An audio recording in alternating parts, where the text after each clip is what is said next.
Good day, everyone. Organizations plan at three main levels: strategic, tactical, and operational.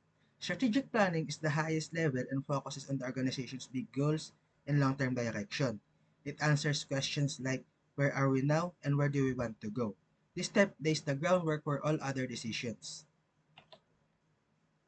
Tactical planning turns the big goals from the strategic level into clear steps. It involves creating medium-term plans, giving tasks to different teams or departments, and figuring out how we will reach our goals.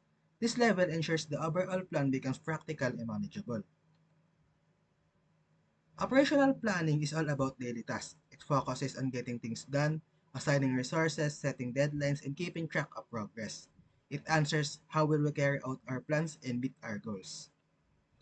After operational planning, there's contingency planning.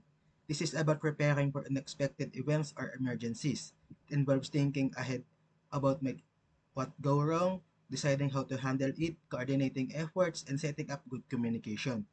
Questions like what could happen and how can we get ready in advance help organizations stay prepared and flexible. These are the videos discussing about strategic, tactical, and operational works.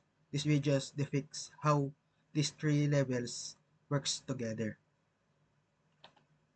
including this one.